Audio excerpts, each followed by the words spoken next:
Hello, and welcome along to the stream tonight. I hope that, hello Kim, how's it going? I hope that everyone is doing well. We're in 2021 now. Things have, oh, I haven't got my earphones in. Things are progressing, well, I was going to say well here, but they're not really. We've just, Scotland have just announced that we're going into a lockdown phase again. So kids that were going to be going back to school are no longer going back to school, and we're now into a higher level of restrictions again. So we're basically back to where we were in March, I guess. So that'll be fun. Kim saying same here in Norway, at least for 2 weeks. Hello Nils, hello Manfred. So yeah, they're saying that schools potentially aren't going to be back until February. So we're going to be doing online learning again with the eldest, and the youngest we're going to have to figure out what we're going to do with her. So it's going to be interesting. Let's put it that way. Nils extending lockdown until the end of January. So yeah, similar situation to what we're in then. So going to need to figure out how we can juggle work, how we're going to juggle basically everything. So yeah, it's going to be fun, or not. I guess we'll see how it goes. Kim, for the first time since the pandemic, all pubs nationwide is forced to be closed. Interesting. Okay, so yeah, I think things are getting serious. Obviously, there is the light at the end of the tunnel, which is the vaccine, but obviously that needs to be sent out to everyone, and everyone needs to get it before some sort of normality will come back, hopefully. But I guess we'll just have to wait and see. So anyway, what are we here to talk about tonight? So at the end of the last stream, which was obviously tail end of 2020, I had some thoughts about what I wanted to work on.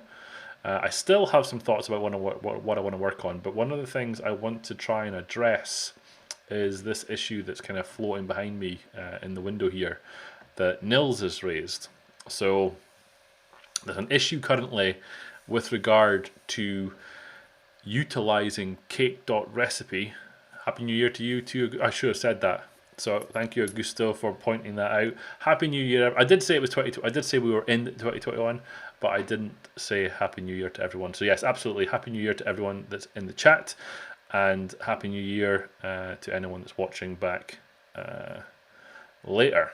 So what I was hoping that we were going to look at, I'm kind of hoping to get a resolution, or at least an idea about what we want to do for this issue that Nils has raised. So Nils has recently created a new recipe package specifically for IntelliJ. So that came about as a result of building the Cake Writer plugin. So in the same way that there's Cake.Recipe, Nils has created specifically a Cake.IntelliJ.recipe, which serves very similar purpose, but specifically builds plugins, etc. for IntelliJ. So what he found was he tried to enable Cake.Recipe specifically for GitHub Actions. So rather than using AppVeyor specifically to do the releases, he tried to use GitHub Actions exclusively. So to use it to do the builds and then to do the publishing of the pieces as well. Now what he found was that when releasing a new version, it wouldn't post to GitHub Actions. So if we look at the Twitter section here, but it won't be in the Twitter, it'll be in the oh, there is a Twitter one, but that's just for that. So what I need to search for is send message to Twitter, which is called from in here. So if we look at what's going on here, then there is some logic in here that you can only get into the send to Twitter if our branch type is master or release or hotfix, or we've got another parameter here which is should notify on beta releases. Now what nils found, and I think Kim had already looked at this and already started looking into it. But what happens is when you, did I just make a change there? I did. What's been found is that if you're using GitHub Actions and you create a release, which ultimately creates a tag, what happens is that the build provider that exists within Cake.Recipe, which uses some of the helper functions within Cake itself, it isn't able to establish what the branch is. So I went ahead and I created a small test project that really doesn't do much, to be honest. But what I did was I ran a build that prints out all the environment variables on the agent machine. So if we search in here, then we will find that the branch name is in this one environment variable called GitHub Ref. So the way that the build provider within Cake.Recipe works is it uses the ref property of the workflow from the GitHub provider within Cake itself, and it returns this thing, and then it will extract, it'll take off the ref heads, and what you end up with is just main. Happy New Year, Maurice, good to have you along. So initially you think, well, that's great, because that just works, and it does. The problem comes about when you then try to do a release. So this one here was building on the main branch, so it was just a push. So the problem exists here. Yes. So what Kim's saying there is there's another one that if you've got a pull request, then there's another environment variable that is the base ref. So if we search here for ref, then this is empty at the minute because it's not a pull request. It's a direct push into the branch. So the problem comes when you've got a tag, is if I search up here for main, it's no longer there. It's not there. So what's in GitHub ref, which is here, it now says refs tags 020, because that's the release number, or the tag name that I created when I created the release. So it's no longer got the thing in it, the branch name in it. It's no longer there. So based on the conversation in here, I then went about having a play with some other stuff. So if I go into here and I look at the main branch, so I've no longer got the matrix anymore. I'm just building on Ubuntu because that's the example that I showed, or the example that I found. So I've still got my printing of the environment variables. So if I go in here and search for main, then GitHub ref has got main. So we're back to that, just that's a push directly into the branch. So it's got that there. And then down here, I then got it echoing main. So the way that I did that was, it was mentioned in the release, the issue here. Then there's this thing that you can run, which is git branch -r -- contains, and then the ref.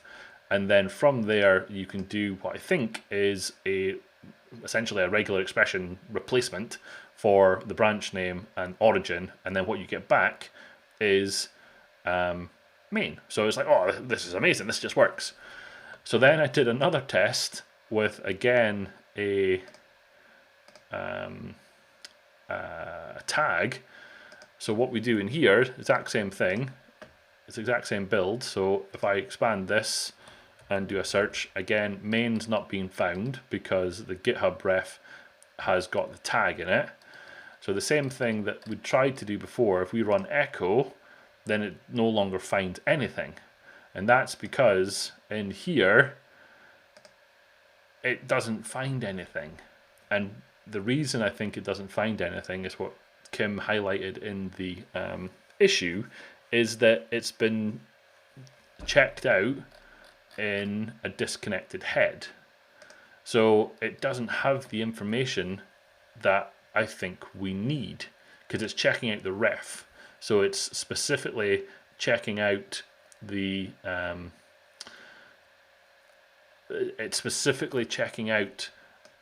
this. So running the git branch -r -- whatever, it can't find it, I think. So if we can test this, if I do this, copy this, I go over here, no, into this one. So git fetch origin, git rebase origin main. If we do that command, which I've no longer got on my clipboard, I thought checkout v2 does not do that any longer. Did you unshallow? Nope, it will still do it then, even when. So that was where I was going to go there next. I wanted to try and replicate this.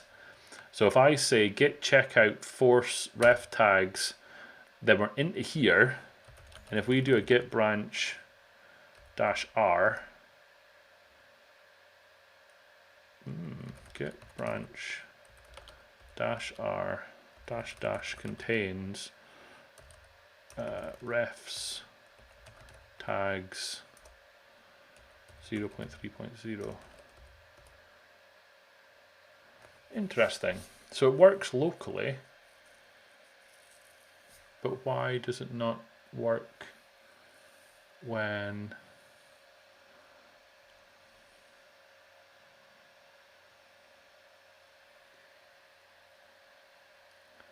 so I'm not cloning it, so the step before is what you're saying. So initializing the repository, git init. Oh, I see, okay. Oh, so it's initializing a new one called that.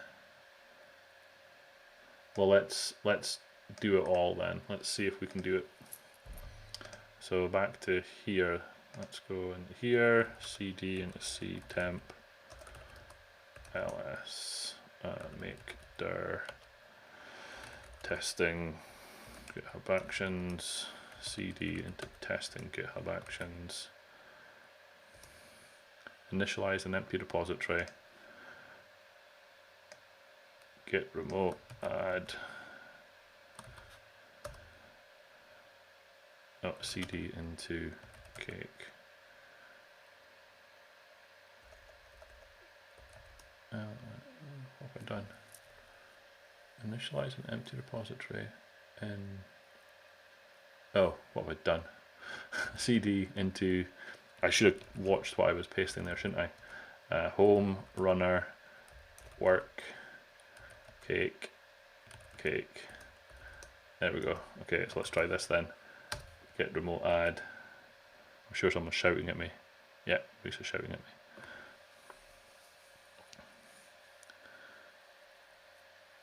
Yes, so sorry, I'm catching up on the.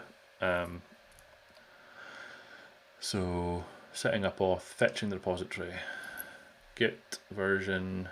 So let's do this.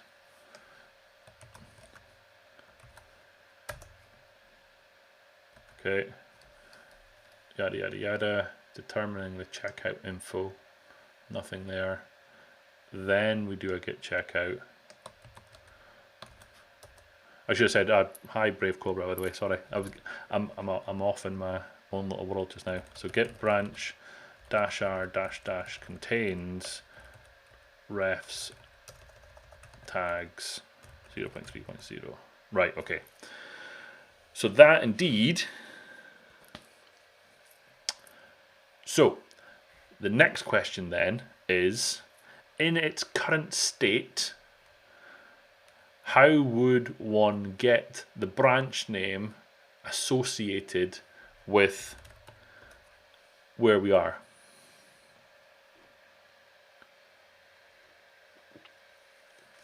Okay, so let's test that. So git branch. Go away. I just want to visualize it as well. And you see we've got nothing. Yeah, nothing there. So git branch -r, nothing. And there's no information on here as to where it came from. Look at that. We have that scripted on our repos. What do you mean by that, Brave Cobra.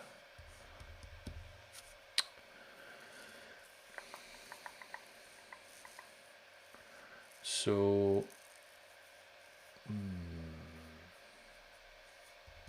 by creating branches for each remote branch.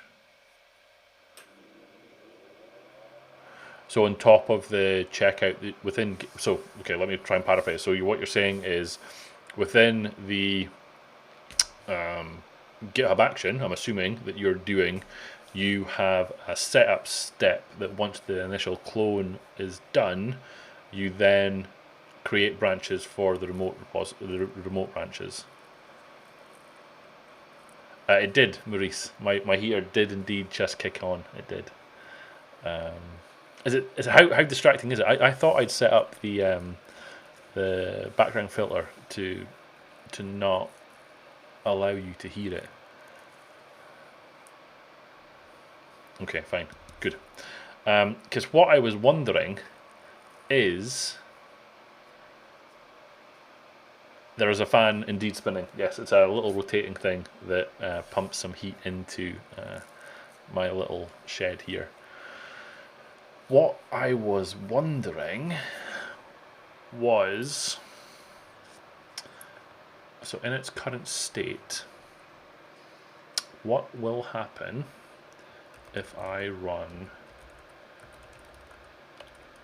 .NET Git version with an output of build server?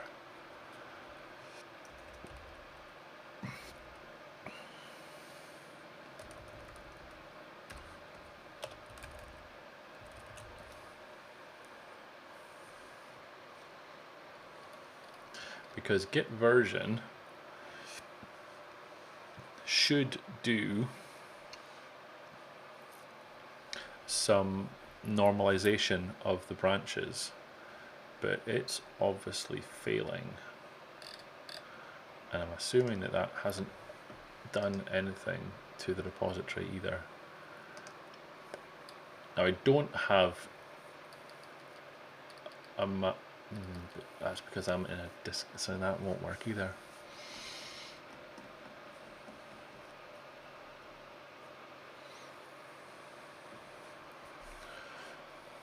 So Nils, we do the unshallow thing anyway, so I feel it's safe to assume that this was included in the, it says I can't find the master branch.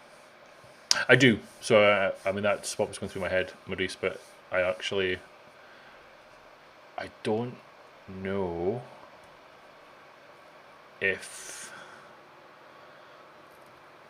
it'll make any difference. So I should bring up the workflow to let folks see. So the workflow as it currently stands is incredibly simple, but I am using checkout v2, but I haven't got any parameters on there. So, I mean, I'm willing to add it in to see if it makes a difference, but Kim was suggesting that it didn't make any difference. Oops, you can go over here.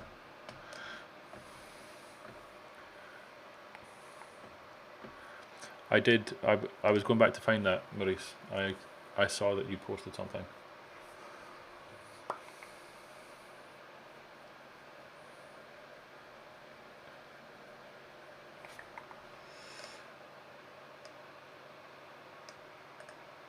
So what Maurice has done, if we go into here, what we can put in under here, oops. I'm not sure that I like the YAML editor that it comes with.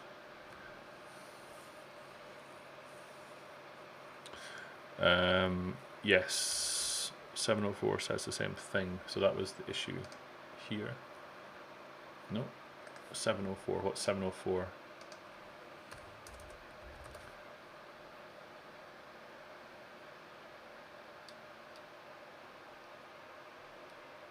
While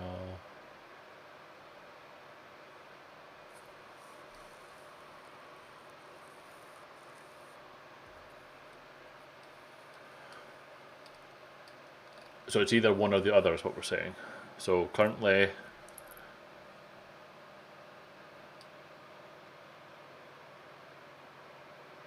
okay, so let's try the newest one then. So 231. So I mean 2.351. Let's try this. What happens with this? Because if none of this works, I mean I have a fallback suggestion that I haven't voiced yet, but the fallback suggestion would be to remove the requirement of the branch name in the logic, in the criteria. So basically, if it's a tag, then just post to Twitter, because ultimately, if it's a tag, then it's a release. So why do we need the requirement of it being a master branch or a develop branch or some other branch? We could just do it anyway. So main was there and it echoes main, so that part's still working, even though we've done all of the tags and things. And if we go here and we do another release here, so Kim, I think maybe that requirement should be removed nonetheless, but probably not for a 2.x release. Let's see, you're always keeping me right with that things. I think I would have just did it. But no, you're probably right. So if we publish the 040 release and we look at actions, then what happens here? So it knows it's the tag. So what happens?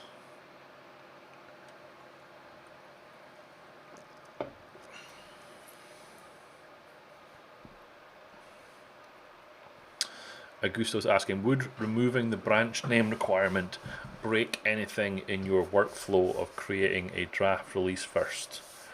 I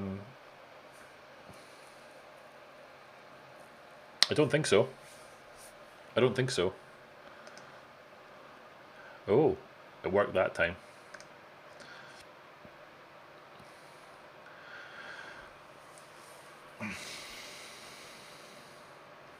So the environment variable still wouldn't have it because it doesn't. But the logic to extract the branch name with git branch -r,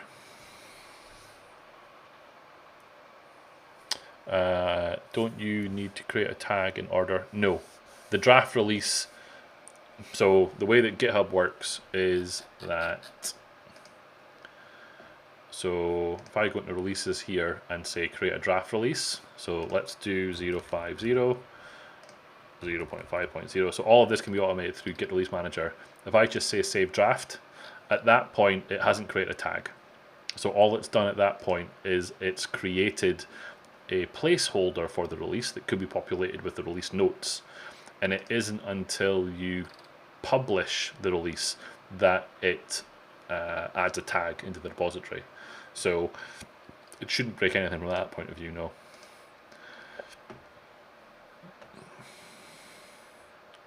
So Kim's gonna, what's Kim saying? Augusto, it can be a breaking change. Say you have a pre-release that you publish but don't want Twitter messages for. Removing the requirement could potentially submit those as well. So when I say remove the requirement, you see, yeah. So yeah, that part, yes, because we wouldn't be able to establish whether it was a, yeah, if we remove this whole line, then we would potentially break some folks, yes. I think it can be optionally disabled, perhaps maybe even deprecate the requirement just to make sure it isn't a breaking change. So potentially, but let's look at what Brave Cobra has put in here. So if I grab this and bring it into the window here, what does Brave Cobra do? So Brave Cobra is git fetch. Can you see this okay? Maybe make it a little bit bigger. There we go.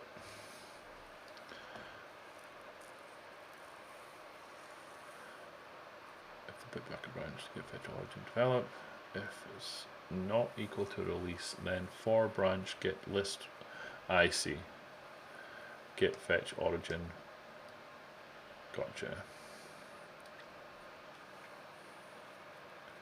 It's not a release, it's not a hotfix, then list the remotes with the hotfix, then go and do them. Git branch, you're outputting what they all are, then running git version. Interesting. Okay.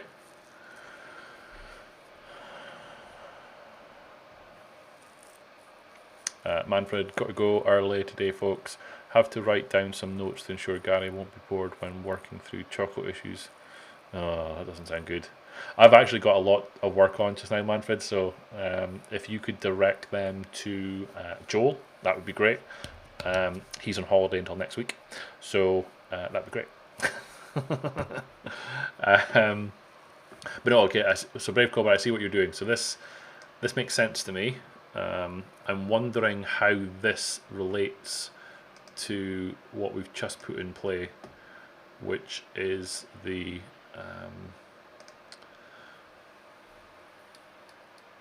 git fetch prune unshallow. I wonder if that's an equivalent.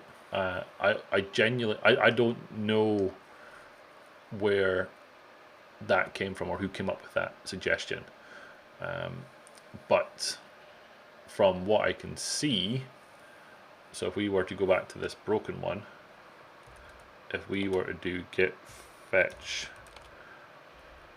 prune unshallow,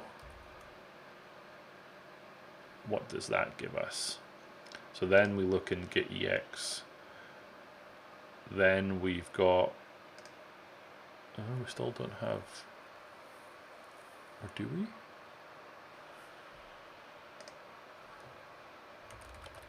Branch. Oh, you see, that still didn't. Interesting. Because the init checkout was not a full clone. Interesting though.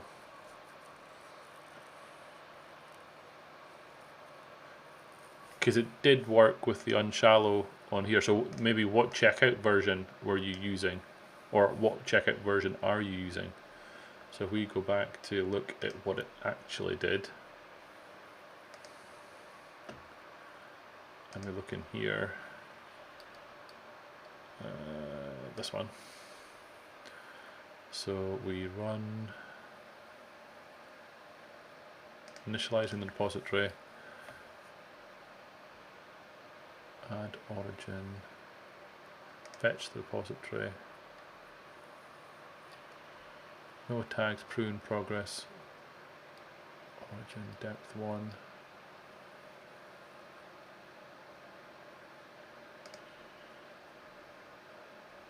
Interesting.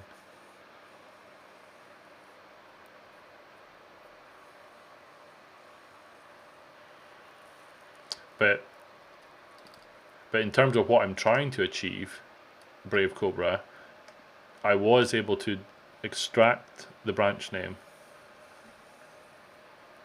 so it did get me it. But what did I do then last time?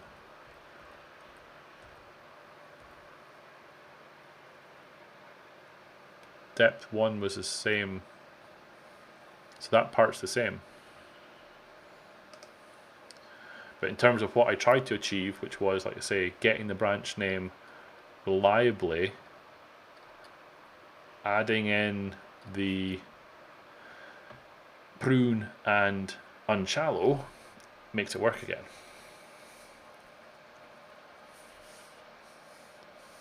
So I think, Maurice, I'm right in saying that if you just leave the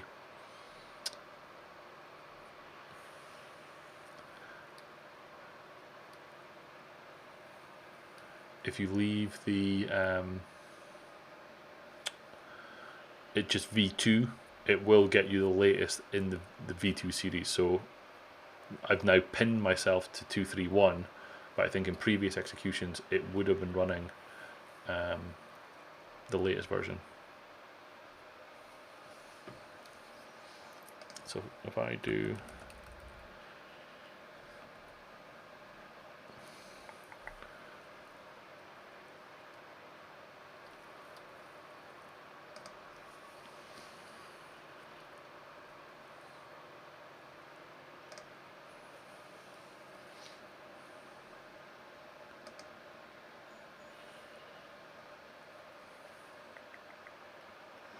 let's do another test here.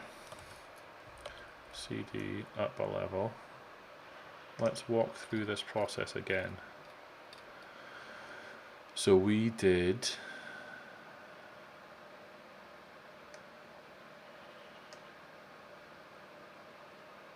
let's copy this. No, obviously that's not gonna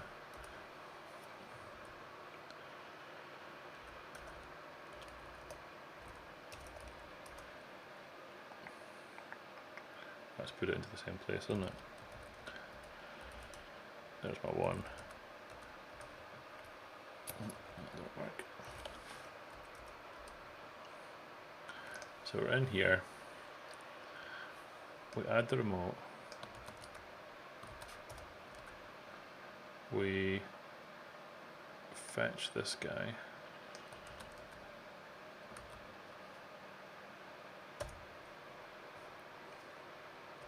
So we're there. Then we check out this. Then we run this guy.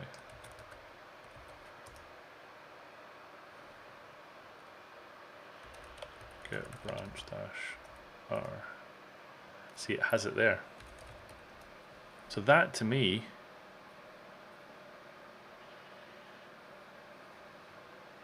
looks like, you see it still doesn't have, because it's not checked out, but it does have the information in the index, so it can find it. Interesting. Sorry.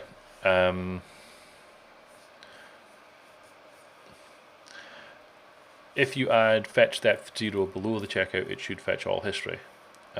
Marie's correct. On GitHub Actions, that can be overcome by setting the parameter fetch depth 0 through, though, in theory.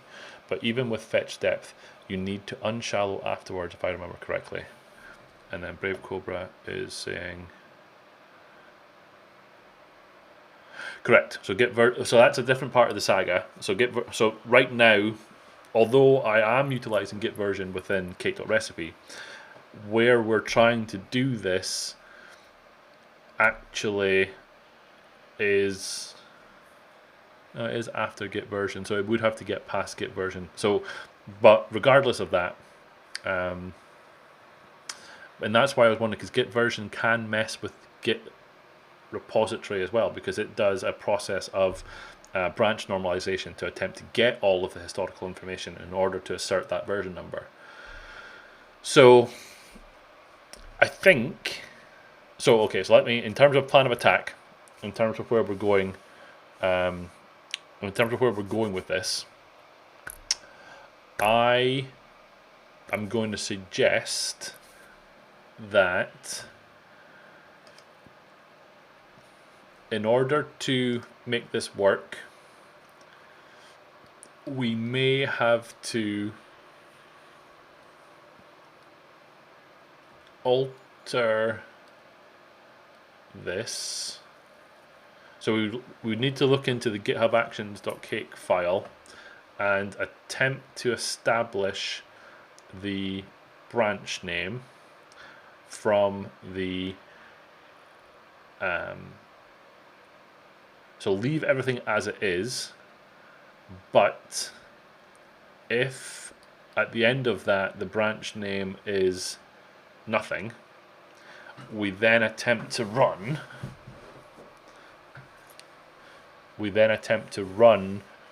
git branch the equivalent of what we've done at the command line there, which is git branch -r -- contains the ref, and then extract the branch name and put it in. What do we think on that? So in order for that to work, we would need documentation that says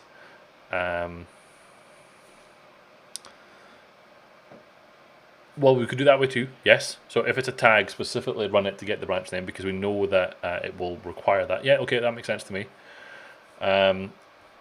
That would fix this issue.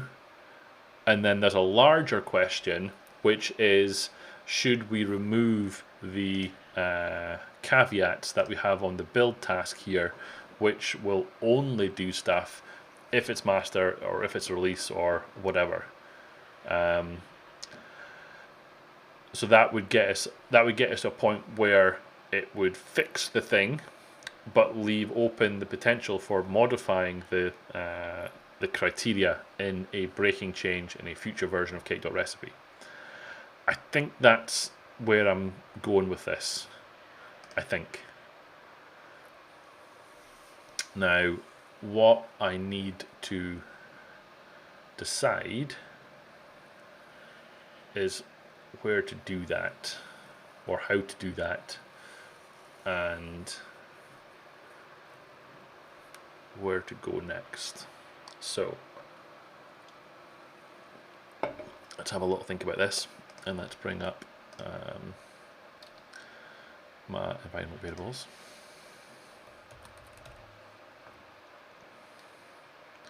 So base ref here, when we were on a tag, this was the tag, wasn't it? Let me make sure of that. Yeah, this was the tag one. So in this scenario, the base ref is nothing.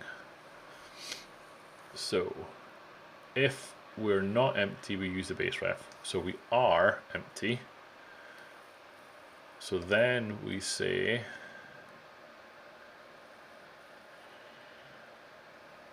oh, who was that? Did you guys hear that time? I did make a modification that maybe sent that through.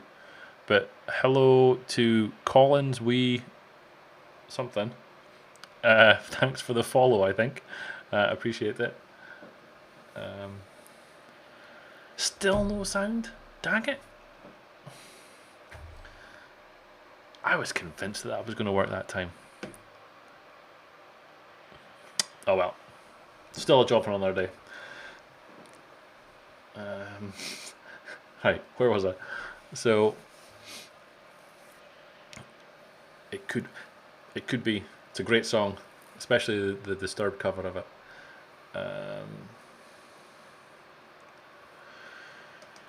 So in this scenario, it is indeed. It really is. It's one of my favourite songs, I'll be honest. So currently this is saying it's looking at the ref. So going back to here, it's looking at this thing. So currently the ref temp name is ref tags 040. Const string head prefix. If it's not empty, correct. If temp name starts with head prefix, it doesn't. Else if temp name index of that is greater than 0, then oh, and that's why we get the unknown, because in here it is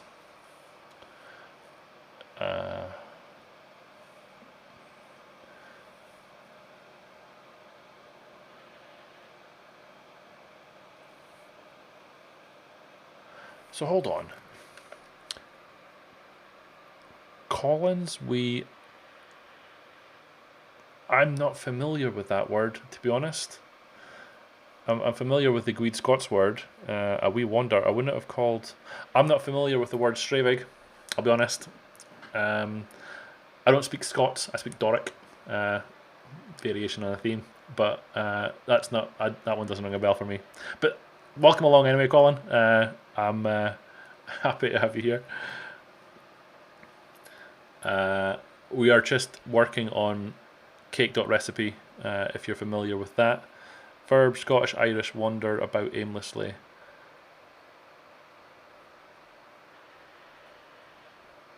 Yeah, I'm not familiar with that, to be honest. According to Google. Is there a Scots translator on Google? I don't know if that is.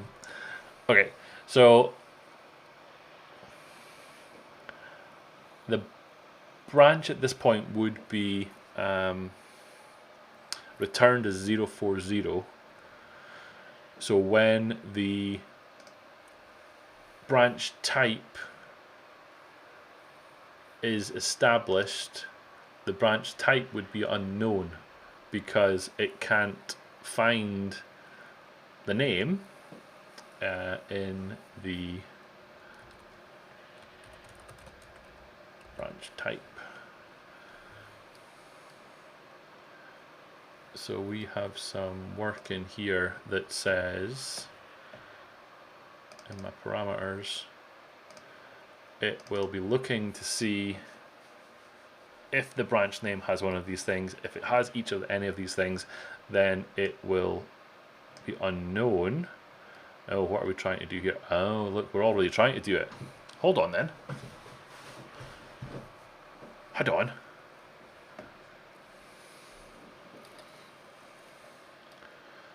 Hold on. We're already doing this. Almost.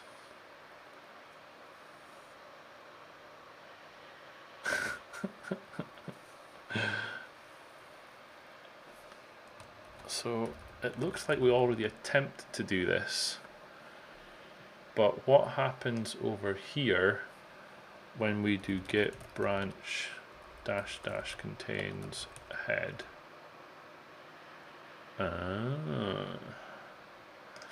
So I wonder if we need to, but then it moves away from being GitHub Action specific. So the question is, do we want it to be GitHub Action specific, or do we modify this to get the ref? Rather than being head, do we add in the ref? But at that point, we wouldn't have it.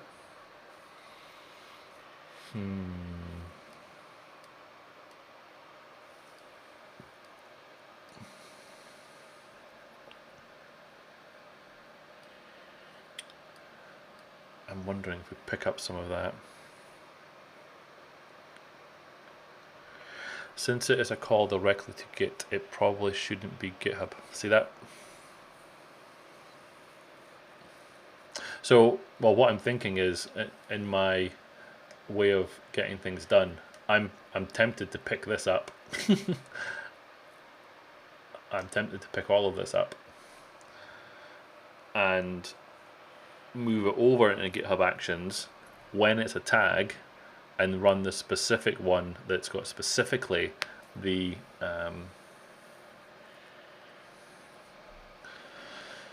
maybe a rebuild is happening, a previous commit, which then a ref probably can't be used, but head should. Maybe a rebuild is happening. Oh, I see what you're saying. Yes.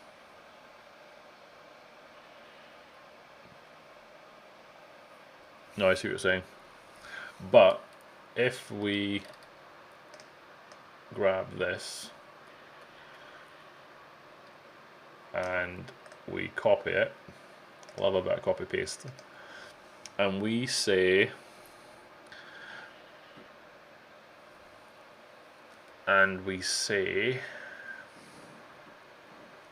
what do we say? If it's not empty, I'm going to say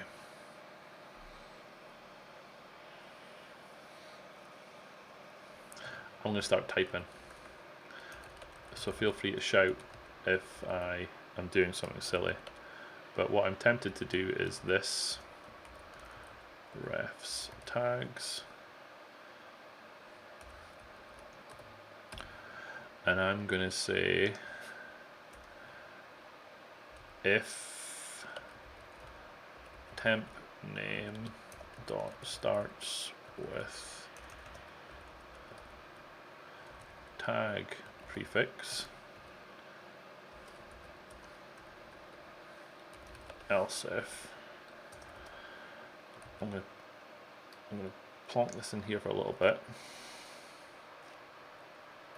and I'm going to move some of the stuff over. Have I got a context here? Where am I? I do have a context here, and we say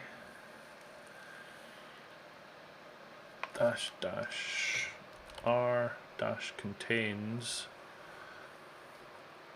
temp name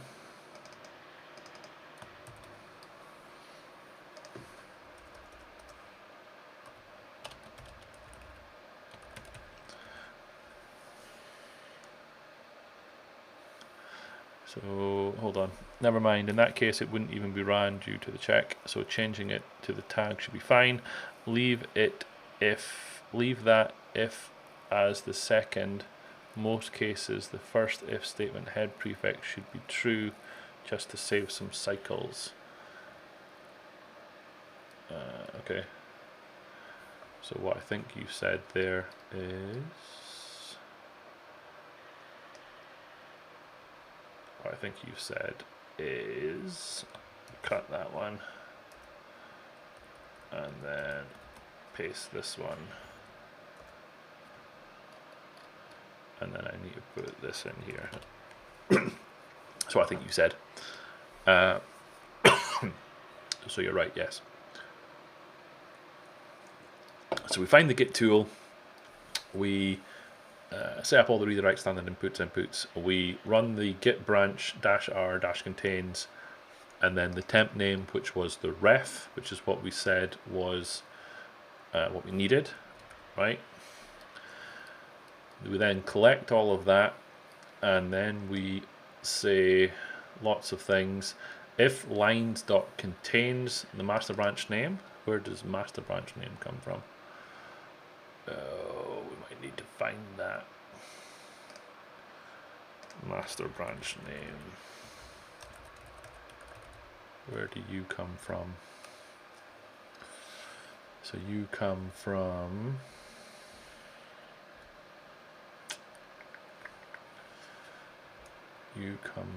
build parameters. Can this thing have knowledge of build parameters? Doesn't use build parameters currently.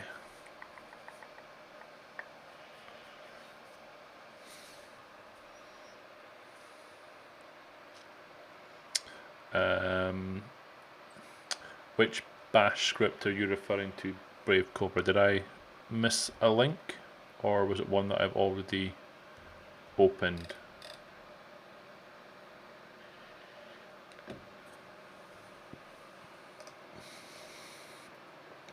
The gist, I still have it open. This one here?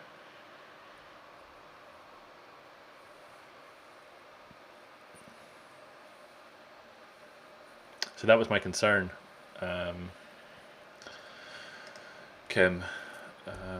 But to answer Brave Cobra's question, or so what is your question, sorry? Branch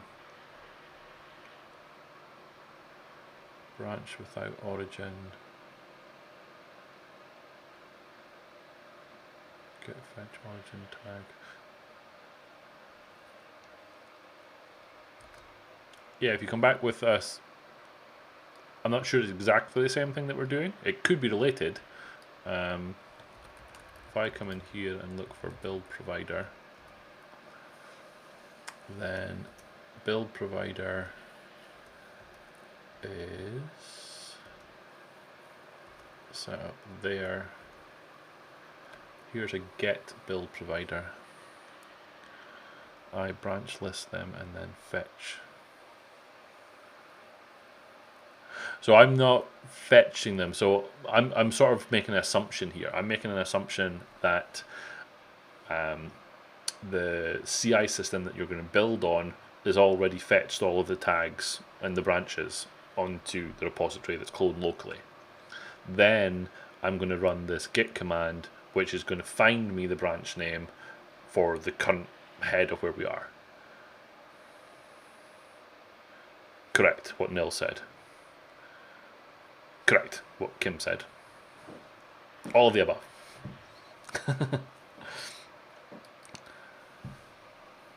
So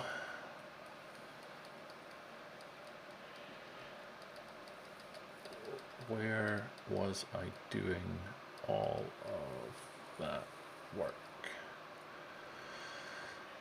So master branch name is there. Master branch name is set there. We may have to move some of this around. Or we set the build provider after we set the master branch name.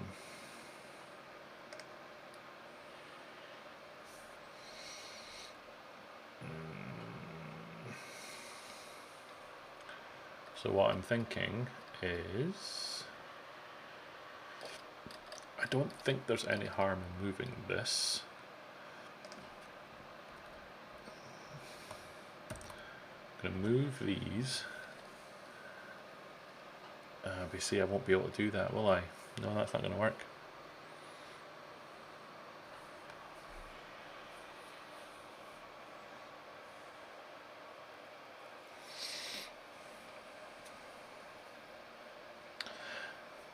I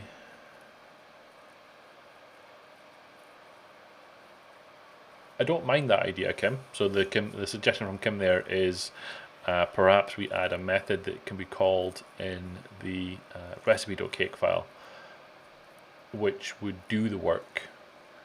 So maybe introduce that. Ensure unshallow. Yeah, I like that. So we can maybe introduce it as a method in this kind of 2.x, and then we could maybe look at doing that by default under a flag in a future 3x release.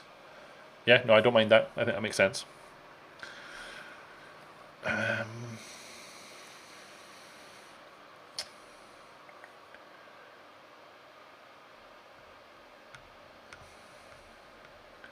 So what I'm wondering here is,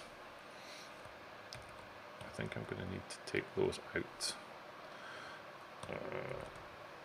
Get build provider.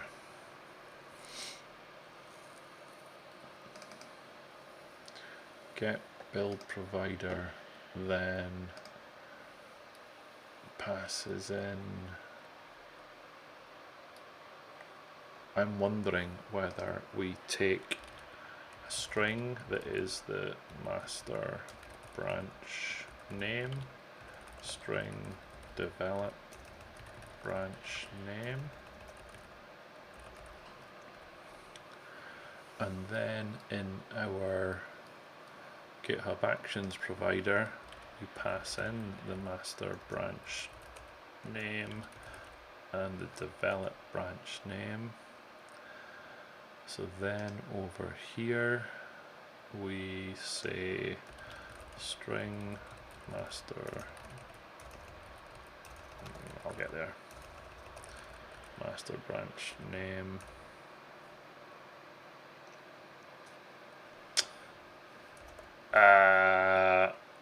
so what I was planning on doing, Nils, unless I'm completely off on a tangent, was I was then going to assert, oh, I see what you're saying, to just return it. Oh, I see what you're saying.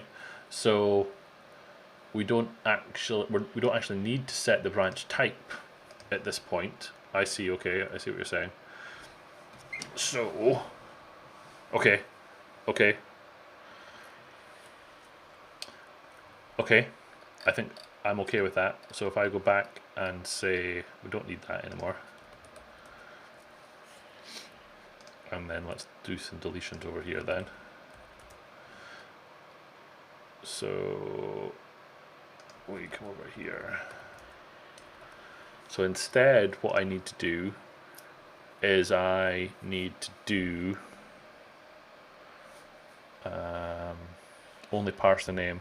Still need it for some requirements, not just for the Twitter messages, if I remember correctly. Yeah, so I think what Nils is saying is that the build within the parameters.cake, we do the lookup here based on the branch name from the provider. So it's all of the assertion of the branch type is done in the parameters once we establish the build provider. So the build provider is only responsible for returning the branch name. So what we need to do is the equivalent we need to do the equivalent of, this is where I might need some help, because in this we do this. You can see it, not out of my head. I think this is a regular expression replacement for the raw with origin, or I don't actually know what's going on in this line and what is the equivalent of this line in C#. Because what I want to do, as Nils has correctly pointed out, is that I don't necessarily want to do the assertions, but what I want to do is I want to replace origin from the, so is it just a case of lines dot replace origin with string.empty? Is it as simple as that?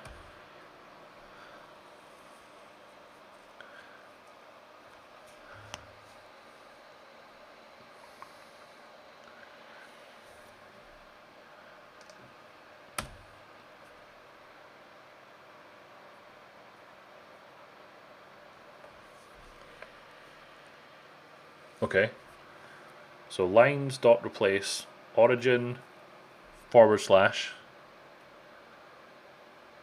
with that. Okay. Now, does lines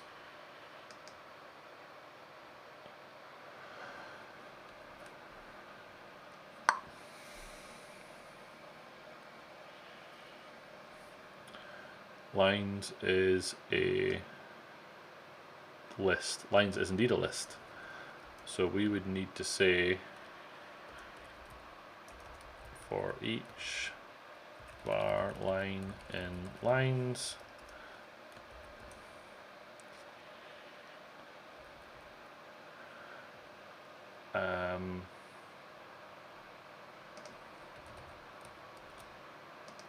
this is not going to work because I think I need to set this equal to something, don't I? There should be only one, but as I noticed when I was doing this locally, there was the potential for them to be 2 lines. Now that could just be a symptom of how I was running it in a unshallow blah blah blah blah. So Augusto's just suggested something else. Select C.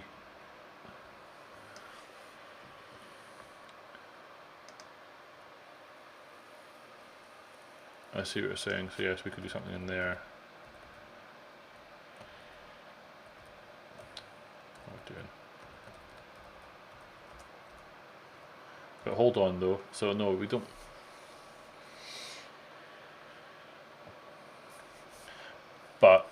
I think what the point that Nils is making though is that we are attempting to just set a single thing at this point. So we shouldn't have multiple lines, or if this thing returns multiple lines, then we have a problem. So we are looking to set just a single branch name.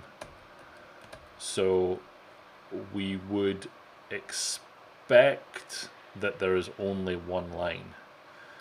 So that then means that we want to do something else here. So do we just take the first line and replace it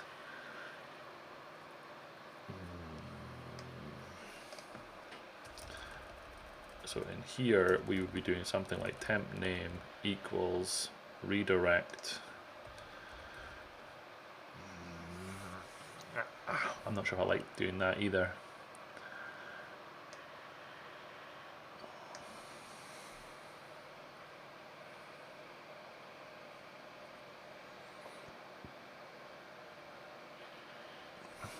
What I'm thinking of doing is just this.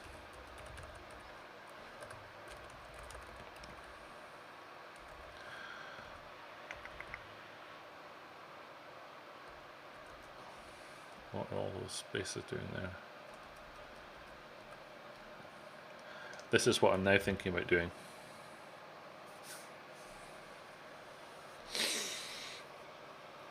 Either take the first line and warn if there are multiple, or throw if count is greater than 1.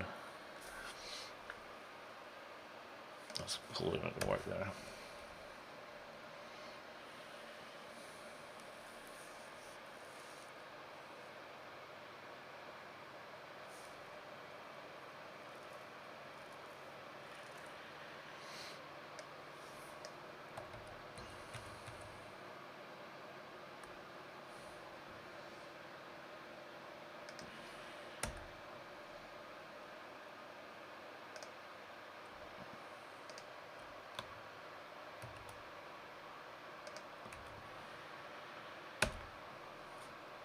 Is that going to work?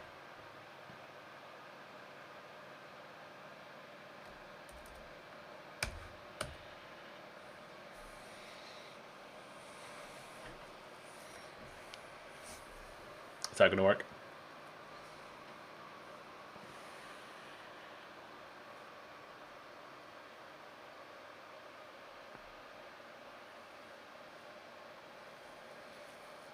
Not doing the select after.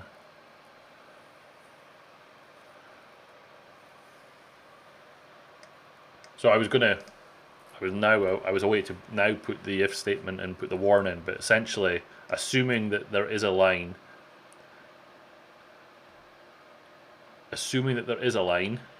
will this line, is this line doing what we need it to do?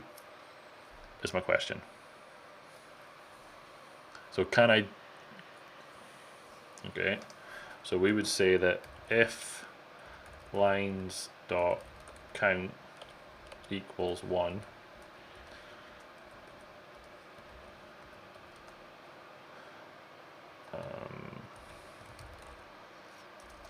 I think I've done this.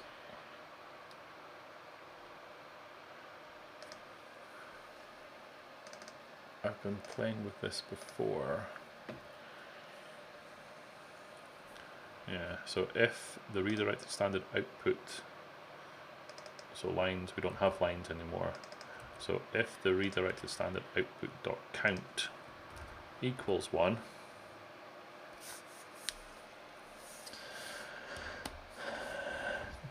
Jacob Brent Caskill says real programmers use OS X. So not sure what to make of that, but thanks. Real programmers use Notepad. Cracking. Whatever floats your boat.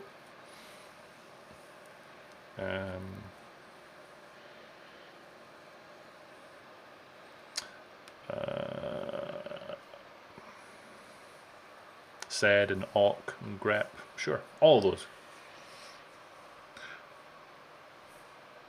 So you're saying, can I do? I guess I can. So what we're saying is, get there. If redirected standard output dot any, then we grab the first one and we output it. But I thought we wanted to warn if there was a. Did we want to warn if there was a? What time is it? 10 past. Replace 0 with first. It's an I enumerable. Sure.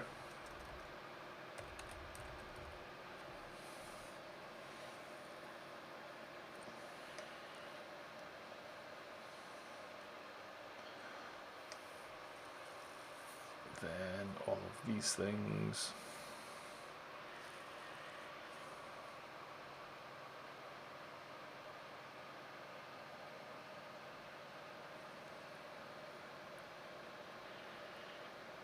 So let's do this then. If redirected standard output dot count is greater than 1, then in here we will do a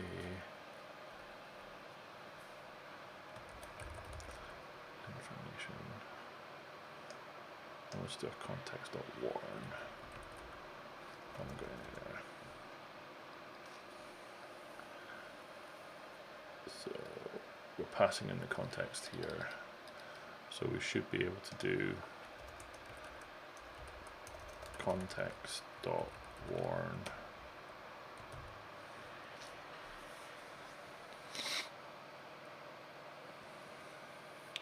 But that half sentence there, you're right, we want it to warn, so we do need the count. I think it still makes it. I mean, we can still do the any. It'll get us into the first block, and then within that, I was just going to do a if the count is greater than 1, warn multiple lines output from the git branch -r -- contains call. The first line will be used to generate branch name. It's kind of what I was thinking.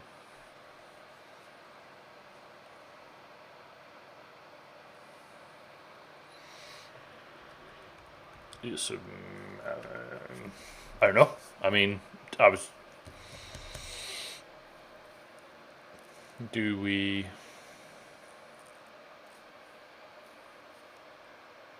I mean, I'm kind of tempted just to see if this works, to be honest, to get started with. So what changes have we actually made here? So all we've done is we've added in a tags prefix. We've added in this helper method, or this into here, which will then call the equivalent of what we were doing, which was git branch, and then the temp name, which is the ref. And then if there's any lines in there, grab the first one, trim it at the start, and then replace the origin with nothing, and that should give us the branch name.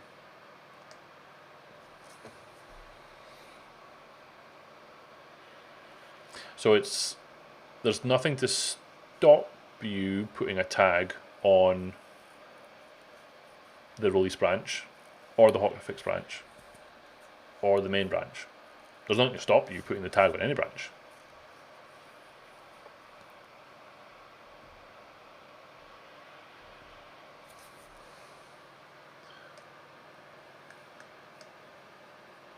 But in most cases, both main and release and develop can come up at the same time, depending on the user. Can come up at the same time. Yep.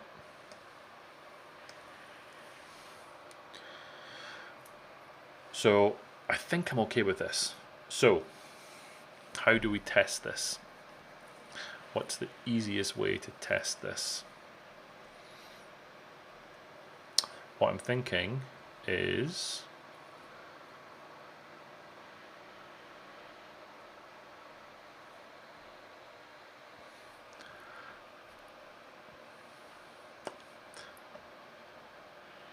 if they hadn't deleted the release branch, have pushed the latest commit to dev before running the tag build, these will come up as well.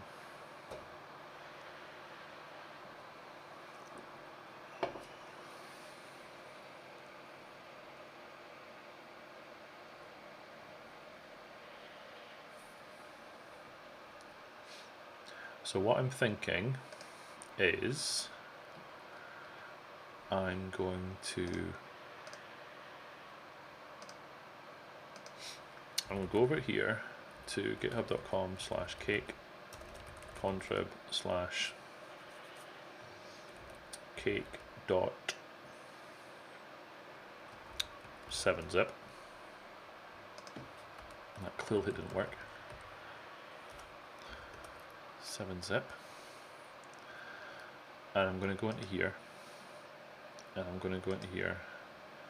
And I'm going to go into here. And I'm going to steal all of this, and I'm going to put that into my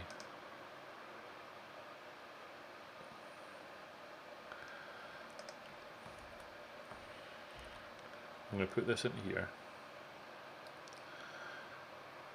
and I'm going to put this into here.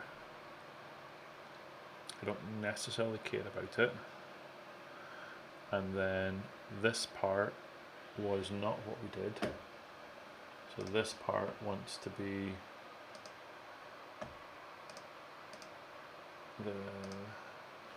this part.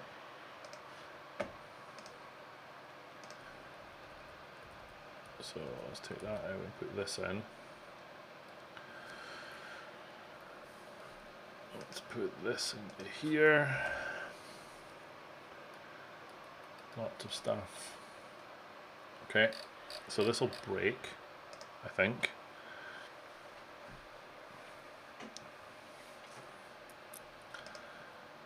And then, if I go over to here, and I go into here, and I go into here,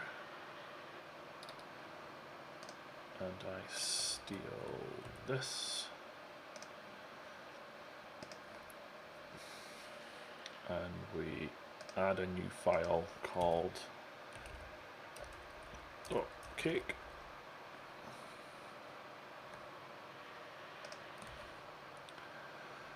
Then we go over to here, and we go into Cake.Recipe, and I'm going to try and remember where we publish packages to.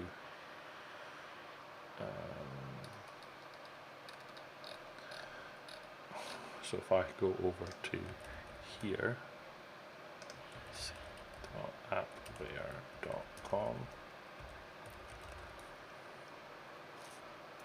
Yes, that's where I was planning on going. Yes, I was going to look for the URL to the Azure DevOps, so that when I build it, I can pull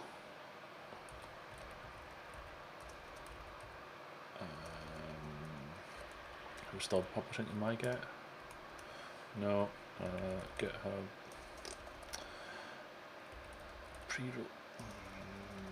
publish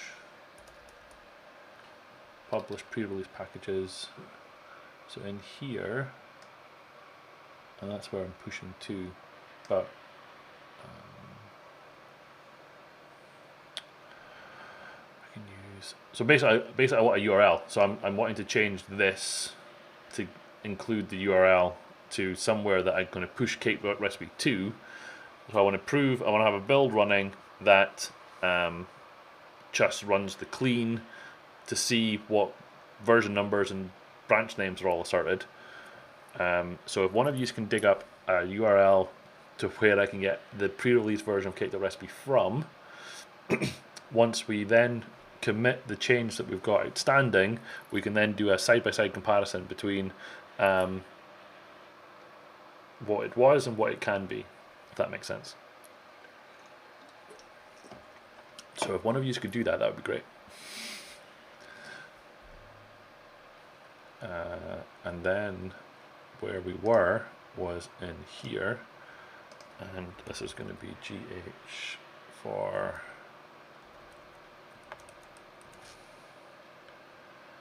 this one, 738. 738 add, what's that?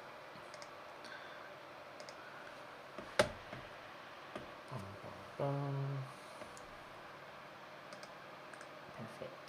So if we do this over here and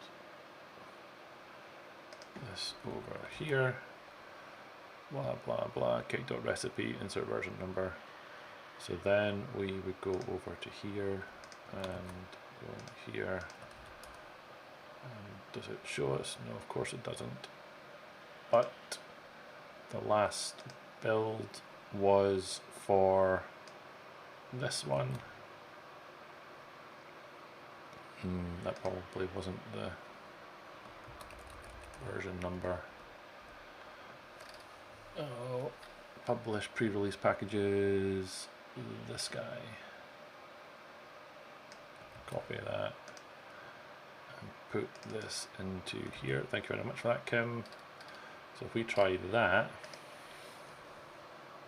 what does it do?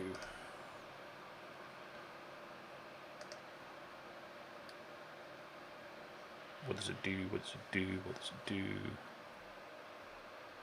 What did I do? Did I do something wrong?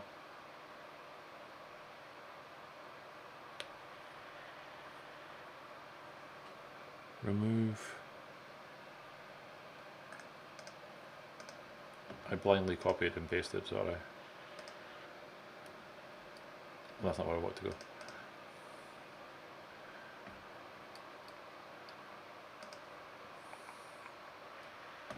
Package equals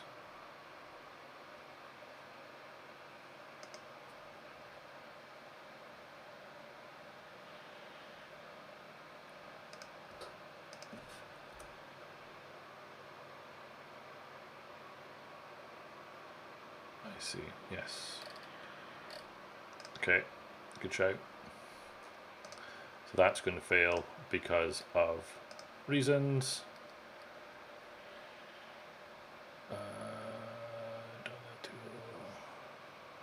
Right, okay, so it's saying you couldn't parse it, which is good. Oh, really? What did I do now? Seriously?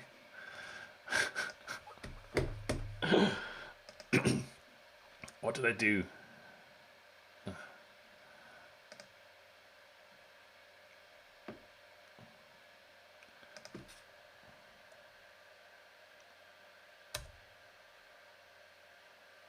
Like that? I can never... It's one of those things that I've never committed to memory.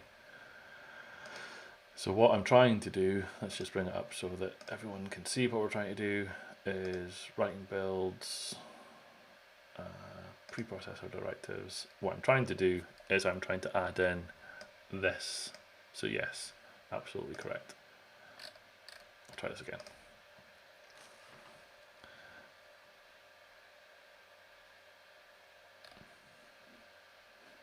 I think we do. Yes. So now, hopefully, I basically just want a working build that just runs the clean task, which basically does nothing. And I want to see what is output, and I want to see that it outputs the branch name with unknown, or the branch type with unknown. And then if we commit the change that we've got, we update the version number, then in theory, we should then... I failed again. What did it do this time? Is not a valid... Oh, for goodness sake, Park.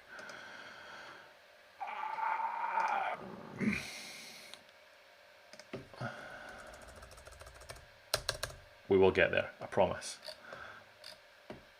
We will get there. This time. This time. This time. Definitely, definitely. So again, if we get this to run, it will look at the build parameters that are output. We should be able to hopefully see that it says branch type unknown. We will commit the change to Cake.Recipe, we'll bump the version number, and then it'll work because it'll be the master branch. Hopefully. Maybe. He is trying to increase. I wish it was that. I really do. I really do. I like your thinking though, Kim, but no, it's nothing to do with that. Nothing to do with commit count. Oh, did I? Have I showed you? Did you see my new sticker? Kim, did you see it? If not, I'll have to show you it. Oh, you did. Even better. I thought it was quite funny, to be fair. I thought it was hilarious. Oh, no, absolutely. This is the hardest part, right? I always like to have something that I can test against, but getting that something that you can test against is always the hardest part.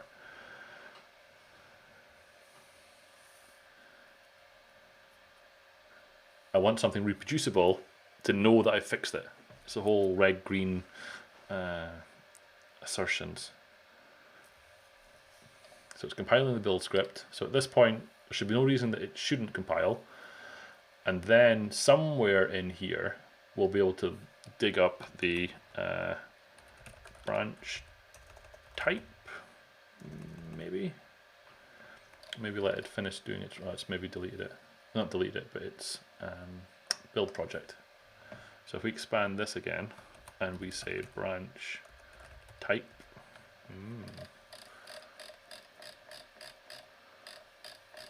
lots and lots of scrolling, lots and lots of scrolling.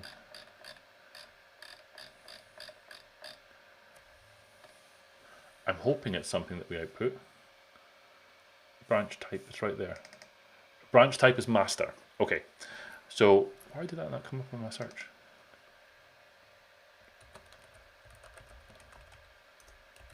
So now you want to work. Mother Hubbard. Okay, so it works there because it wasn't on a tag, right? But if we go back up to here and we do another one,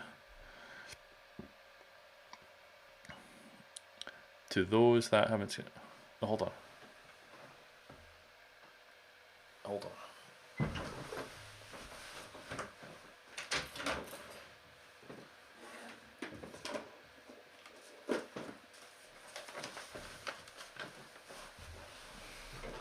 I'm back.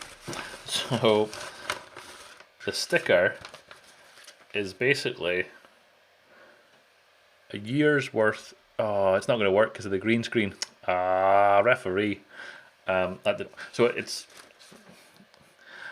basically a sticker that is 1 centimeter by about 8-9 centimeters, and it's my Git commit history on GitHub.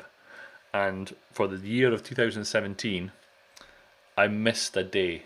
For some reason, I don't know why, but I had a contribution on GitHub every day of the year in 2017, apart from one day. And the Cake team lovingly refer to that now as Gary's Gap. So when I found out that you could get a sticker printout of your GitHub commit history in sticker format, I felt I had to go and get one. The price, I'm not going to say it was cheap, Nils. I got 3 of them. I think they were like, I want to say that they're €5. So it's not cheap for what it is, but it's also highly custom to me. So I like it from that point of view. It didn't come up because GitHub Action doesn't load everything, so searching doesn't always work. Hi, Adil. How are you, sir? So we did see it, though. We saw the branch type, and we can find it. We know it's there. So if I come back into here and I do a Oh, Stevie's in the house as well. Hi, Stevie. If we do Happy New Year, Adil and Stevie. I said Happy New Year to Stevie earlier today, but I haven't spoken to you yet, Adil. Happy New Year. If we do a release now with this in play, I think we should see that the branch type is unknown. And then we've got a test that we can then make sure that the fix that we're putting into play actually does something. So let's wait for it to build. Did you see my new sticker idea? Did you see it on Twitter? I'll maybe bring it up while this is building. Twitter.com/skip13 media. Oh, there it is, look. So there's my GitHub contributions for the year of 2017. And then that one right there is Gary's Gap, because there wasn't a contribution on that day. It's in sticker format now. Love it. It made me chuckle when I found it. It's the company's called Pimp Your Own Device. So there's a couple of I think they're both Microsoft MVPs that I follow on Twitter, and they run this company that you can get your own custom stickers from. So it's I think it's very clever. So build project. So now if we scroll down through here again, so on a release build, on a tagged build, the branch type is unknown. Right, okay, so we've got a test. But why? So the short answer is I don't know. I genuinely don't know. Because I was on a little bit. Oh, it's just you're putting me down this. You're putting me down the old. Why can't I see the year? Is it because it's not thin enough? Hold on. You're sending me down a rabbit hole, but I'll try and explain myself. So if I take this and I paste this in here. So here's 2017 and there's Gary's Gap, right? You can see it there. So for some reason, I decided that in 2017, I was going to attempt to do a contribution every day for the year. And in 2016, you can see that, so the year before, it was kind of intermixed. I did a lot of stuff, but there was days that I missed stuff. So I decided in 2017 I was going to try and do the whole year. And I think this was a travel day, if I'm honest. That March time frame would have been when I was in, or was it? I think I was traveling, and for whatever reason, time zone changes, whatever, it didn't happen that year, and that's why Gary's Gap is there. So in 2018, I got annoyed, and I didn't attempt to do it again. So in 2018, I basically said, I don't care anymore, and then I'm kind of back to doing stuff again. I'm back in the routine now of doing stuff. But anyway, that was the rabbit hole. Short answer is I don't know. I bet you were working late and committed post. So I think it was time zone changes, I think, is what. So I looked into, and this is how bad it got. I looked into what you need to do in order to fake a git commit to make it in a different point in time. It's totally possible. That's how you see all these people making messages on their GitHub profile with different, doing lots of commits on one day to then make a word. I looked into how you can do it to get rid of Gary's Gap, but then I thought, no, I can't do it. It doesn't make that much difference. I was happy just to leave it, and it's a talking point now. What does 2020 look like? 2020 looks like this. So 2020 was so 2020 is a full year of contributions. None of it is automated. It's all me doing stuff. So it's not faked. This is real. But I was so tempted. To get rid of the gap in 2017, but I decided to leave it. And no travels in 2020, so that I don't have to worry about that sort of thing. Anyway, sorry, squirrels. Enough squirrels. I want to see if this fixes it. So, add check for building tag. If tag is being built on GitHub Actions, additional work is required in order to find the branch name. Okay, so let's sanity check of what we've got in here. Make sure I haven't got any syntax errors before we push this. So we've got const string tag prefix equals that with a semicolon at the end. We've added in an if else, and into that if else we've said if temp name dot starts with tag prefix, then come in, try to resolve get from the context. All of this is copy pasted, so I'm reasonably happy that this will work. We added in the -- contains to the ref.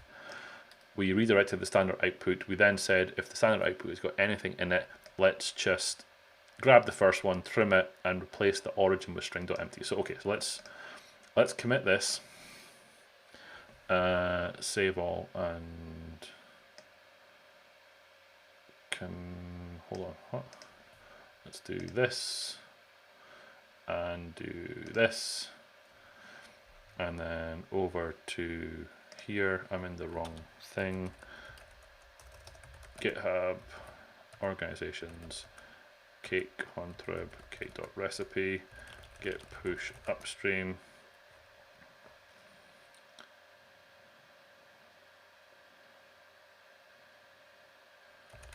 Git push origin.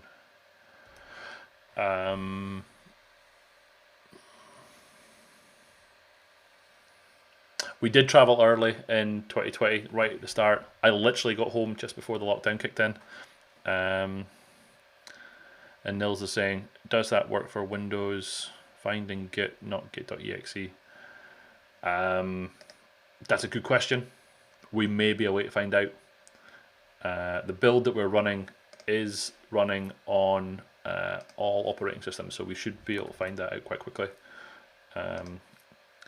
So we push that. So once this is built, we should then be able to come in here, and we should be able to update the recipe.cake to include a new version number. So if we edit this, the new version number will be something. Publishing pre-release packages, and it's going to be 06. So we're at 05, and this is going to be 06. So if we wait for that build to complete,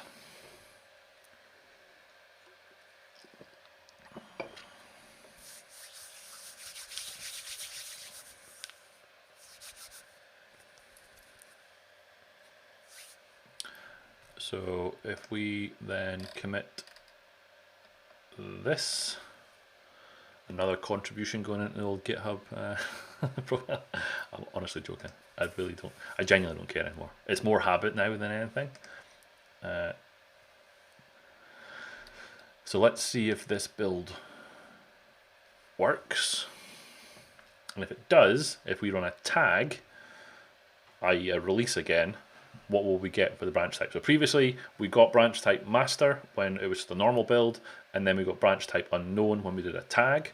On this build, I'd expect it to still say branch type master, and then when we run a release build, it should hopefully not say unknown anymore. It should obviously say main. Oh, No, it should say master, because we defined in the recipe.cake for this that the branch name was main, didn't we? So we said recipe.cake, and in here, yes. So it should assert that it is the master branch. So if we scroll up a little bit here, then branch type is master. Okay, so that part's still working. So we haven't broken anything, but we also haven't exercised the new code that we put into play. The new code that we put in still compiles, but we haven't exercised that code. So what we need to do is we need to go back into here and create another release that is 0.6.0, 0.6.0, and let's publish that one. And if we do that, what is going to happen in here?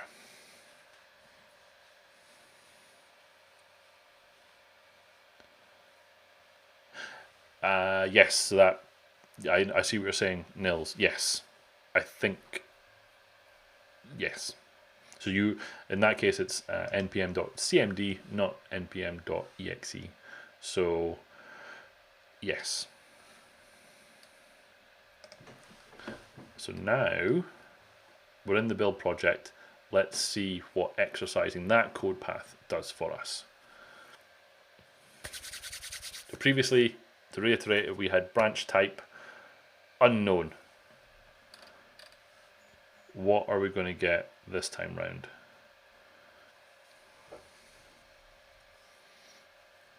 And we're at 21 minutes left. Oh, we failed to build. What did we do? What happened? What happened? Lot to scroll in. The process cake failed with something. Executing git branch dash dash. One or more errors occurred. Sequence contains no elements.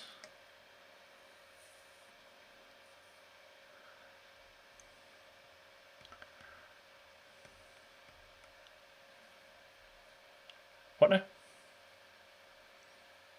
So it came back with origin/main, which is what we wanted.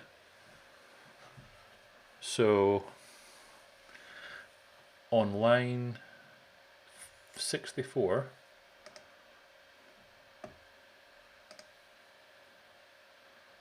on this line,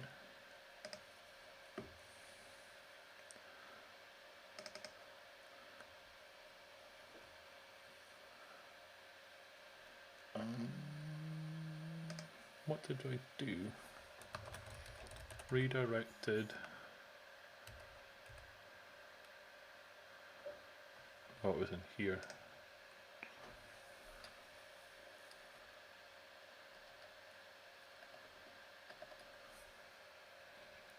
Redirected standard output.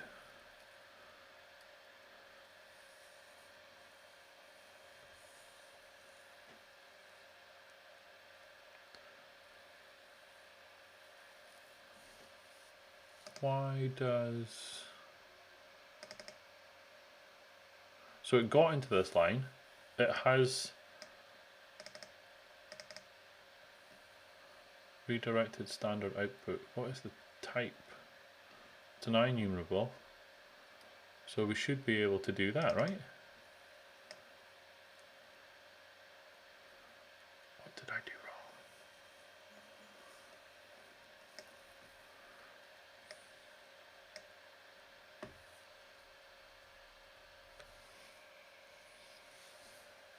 I can't link pad on here. No, I don't. It's just quickly gonna try and...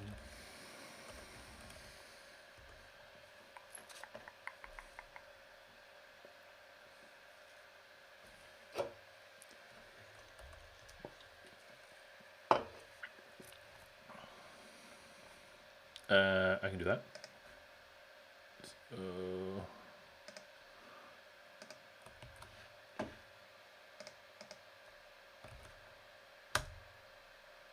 There, I've just put it into the chat.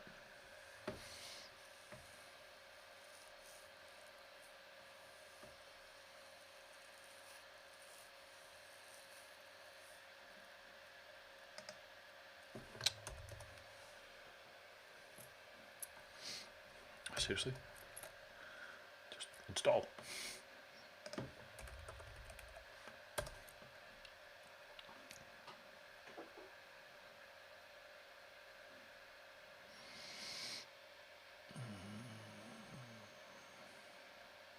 Sure.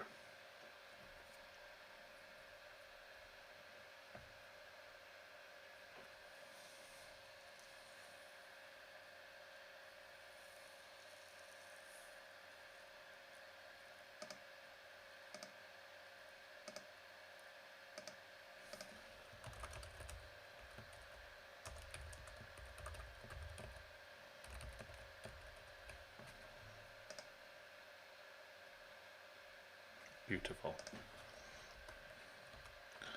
So, what have we got?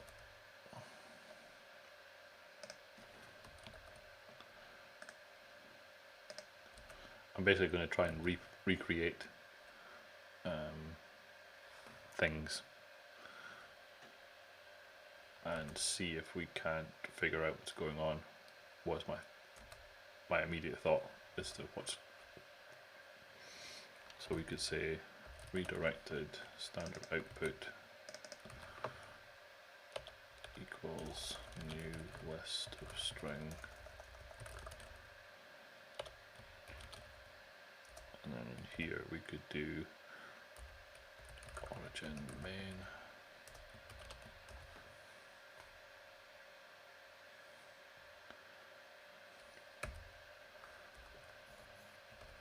We could say if redirected standard output.any,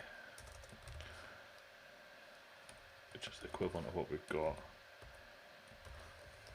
We could say console dot myline redirected standard output dot first.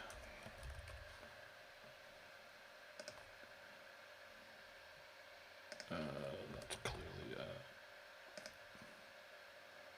right.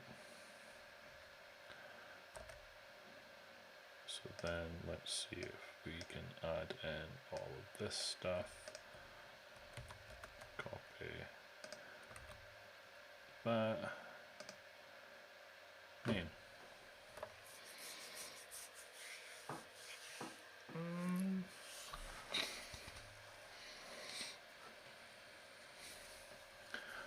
I'm confused.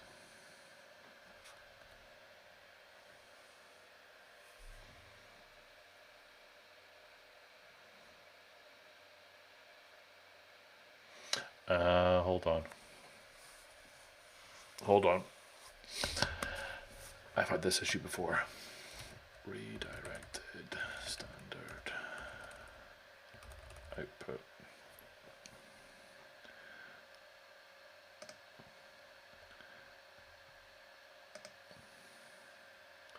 It's this. The enumerating of the IEnumerable with the .any, then it removes everything. Exactly what I think you said.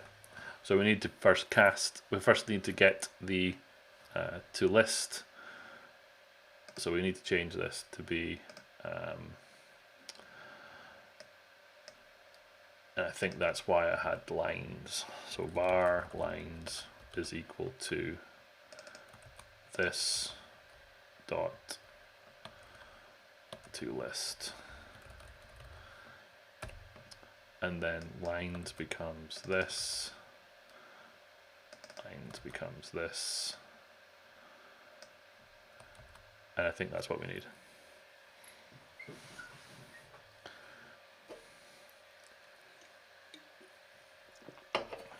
I think. Does that make sense before I committed?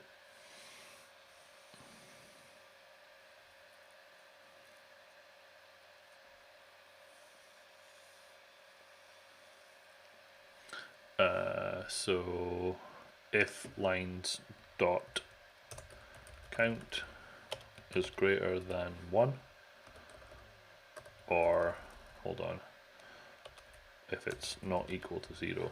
Yes, like this. No, it was with the, I'm almost convinced it is. It's here, look. It's used elsewhere. Or is it not? Oh, hold on. That's on the, oh, hold on. Yeah, you're right. So hold on, let's come back to this. And dot count is not equal to 0. We can do the test here.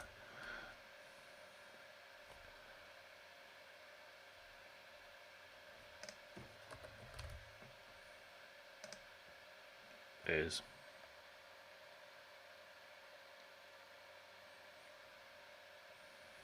oh, hold on. Okay. Var lines is equal to this dot to list, and then lines dot count lines. Okay. So if lines dot count is not equal to 0, if lines dot count is not equal to 0, then do that. Sorted. Yes. So let's, what time is it? How much time have we got? Oh, 49. I think it's so close. 738. 738. GH-738. Prevent enumeration of object, including object. Close enough. So in here, we're going to say that the difference is to include the lines, cast it to a list, check the count, and then use that. You should be able to use, really?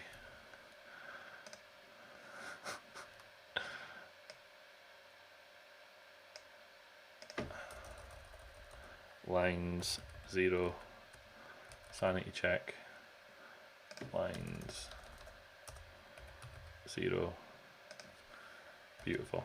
Okay, so I think I got that, everything. Save a cycle, could even improve it a bit more. Instead of doing to list, to, you know what, I'm going to I want to test it. So save that, and then we're going to look in here and blah blah blah. Right, I'm going to do this.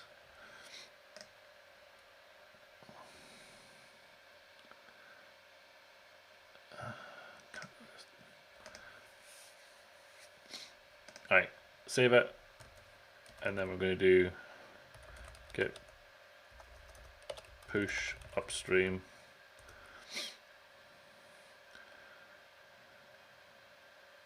Git push origin. We'll wait for that build to complete. If that build completes, we should then be able to run this again. So I'm assuming that it's going to be number 7. But let's just wait and see that the build succeeds.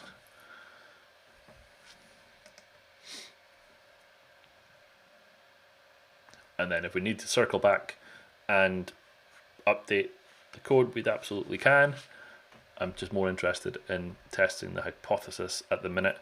So what I should mention, so this was my hope for today's stream was to get this fixed, and I think we're about yay far away from getting it fixed, or at least a working functional version of it. More commits to this. See what you did there, Augusto.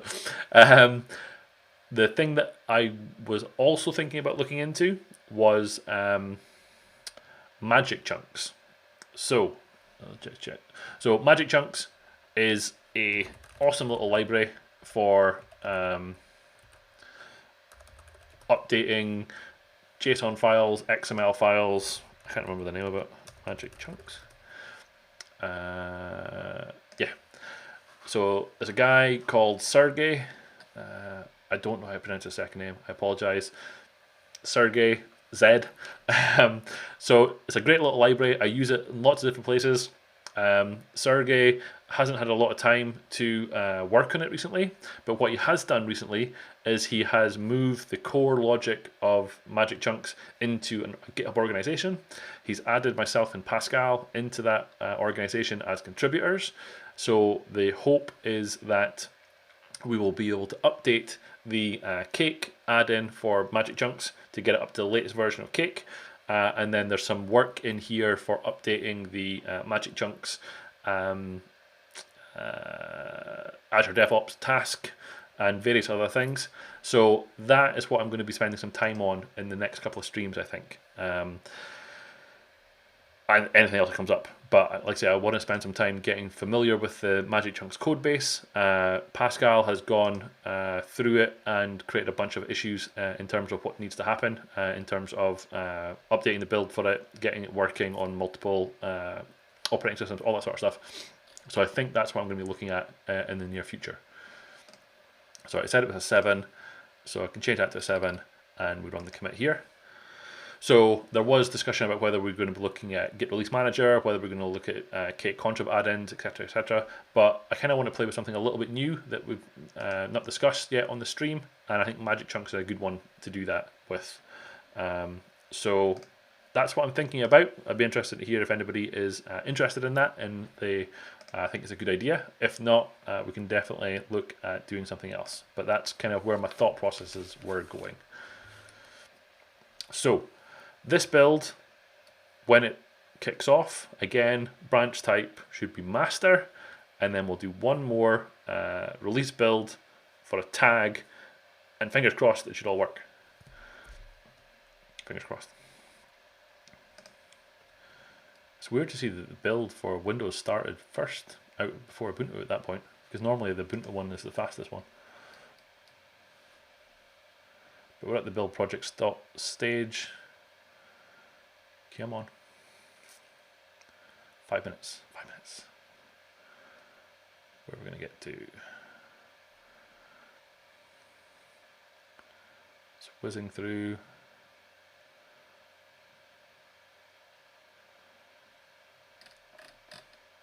So wait, compile the script and then execute. Oh, so it's done the thing.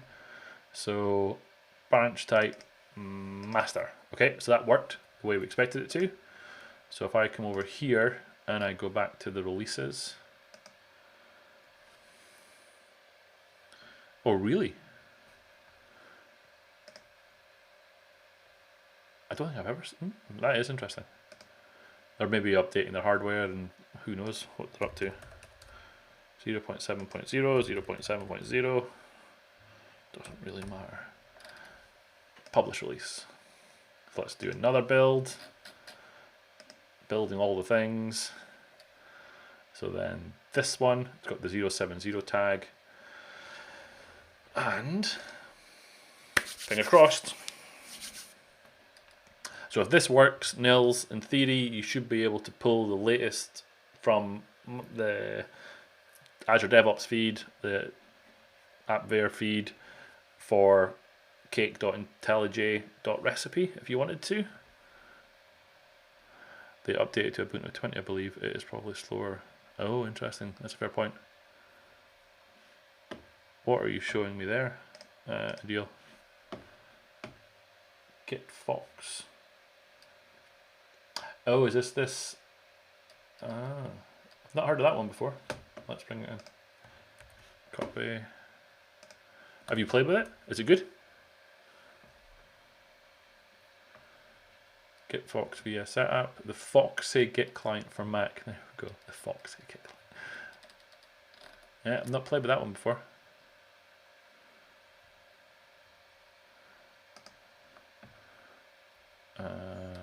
Oh, hold on.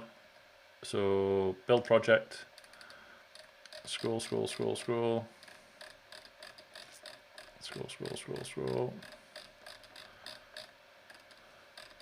Dun dun dun. Branch type. Ah, look at that. It worked. So this is the tag build. It's now correctly identifying it's on the master branch rather than on a detached head that only has the tag information. So that's not what I'm saying. So the caveat there, Nils, is that your workflow will need to do the unshallow for it to work. So I'm coming in the wrong place.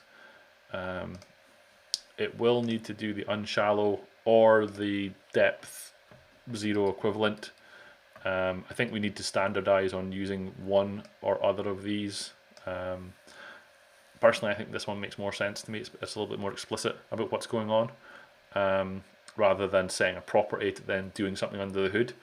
I prefer the usage of this, and then, as I think Kim suggested, creating a method in Cake.Recipe to ensure that the repository is unshallow makes a lot of sense as well. Haven't played with it yet, Adil's saying. Just looked cool as a Mac native app for Git. It does. So I mean, the one that I have installed and the one that I keep trying to use is Tower. So that's got a native Mac client as well. But I keep falling back to, oh, who's that? Augusto just subscribed. Thank you very much, Augusto. You guys won't have heard that again, I don't think. Adil, when you're on the chat, the reason I wanted to have, or were you on it last time? I want the sound of that notification to come through the stream, and that's where you sent me that link to that other app that might help with that. So yeah, thanks for that, Augusto. No, not a property, a method that the user... Did I say property? Sorry, I meant method. So yes, I meant a method, ensure unshallow, that they can call from the recipe.cake file, similar to what we've got in the existing recipe.cake file when we do set build parameters, etc. So if they chose to, they could opt into that to do that. But I think we're in a good place. So I can say that this has essentially been fixed. So I'm going to say that we tackled this on the stream tonight, and we have a working solution that correctly identifies the branch name based on using git branch -r -contains github.ref. In order for this to work,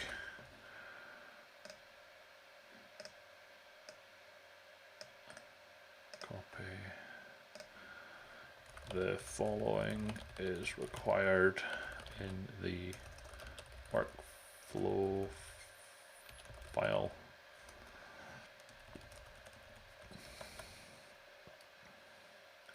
So I'm going to say I'm going to close it. Did I want to close it? Yeah, I think I did. So this is going to go out on this milestone. This I think I'm going to label as a bug.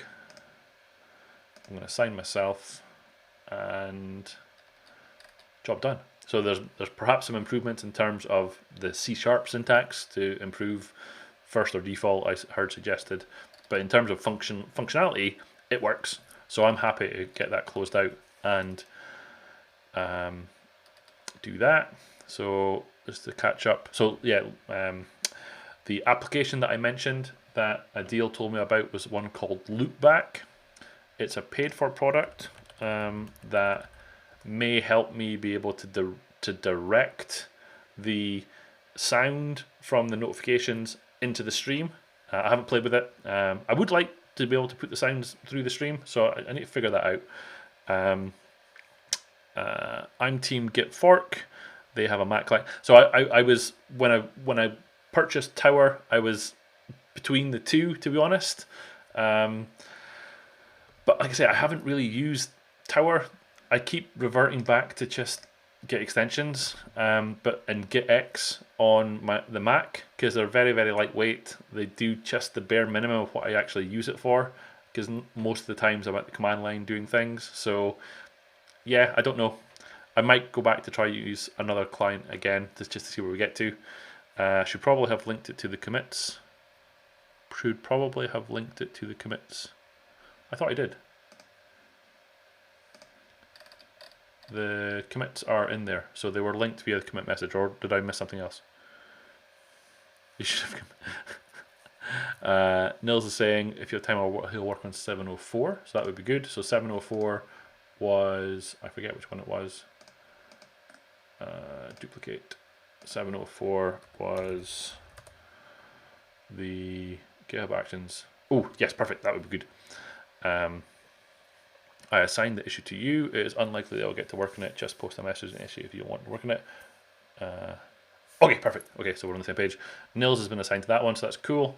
So yeah, it would be good to formalize our recommendation in the docs. That would be good. And I think my preference is this one, and then it would fit in with the ensure unshallow method if we do create that. So that would be good. Okay, so I think that's all I've got then. Like I say, if I stream next week, unless something else crops up similar to this, I think I'm going to be working on magic chunks and some of the issues contained within it. So as I mentioned, Pascal, who is in the stream, in the chat, he's created a bunch of issues for work that needs to be done to get magic chunks to a point where we can get it released. So that's good. And fix the version 2. So yeah, I think I'm right in saying that, I may need to test that, but I think I'm right in saying that if we were to just make this here V2, I think it would pull down the latest V version, V2 version. We should be able to look at the logs to verify that, but I'm fairly sure that that's the case. In the same way that if we made it 2.3, it would give us the patch version on 2.3, but I think pinning to 2 makes sense. I like that. Pascal creates issues and Gareth. I'm not going to say that that's because if you're on the stream next week, you can definitely feel free to jump in and we can talk through some of the issues. Wasn't it mentioned on the Git Tools channel that in one case that didn't happen, or have I been dreaming? Not sure on that one, Kim. It could be. Could be. I think that's certainly the intention of how it's meant to work. But there's maybe some edge cases that I genuinely don't know. But anyway, that's me coming to the end of my time here. I need to start thinking about wrapping up. So thank you all for attending. As a very quick recap, just so I can remember for writing up notes when we come to this. We spent some time looking at Cake.Recipe. Cake.Recipe had an issue that was raised by Nils, which was making it not correctly send out tweets when a tag build was happening. That's because Cake.Recipe wasn't able to establish what the branch name was on GitHub Actions, and that prevented the tweet being sent out because it needs to know that it's on the master branch or the develop branch or a release branch or hotfix branch. So we spent a bit of time digging into how we can ascertain what the branch name is from the Git history effectively.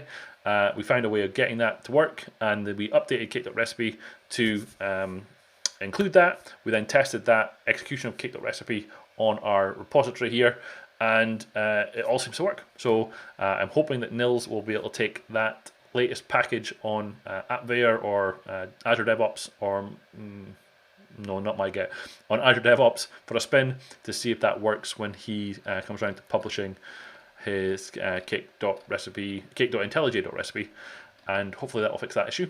But that's all I've got. So again, thank you all for coming. Thank you for the subscriptions. I appreciate it. And yeah, hopefully see you all next week. Thanks then. That's me. Bye bye.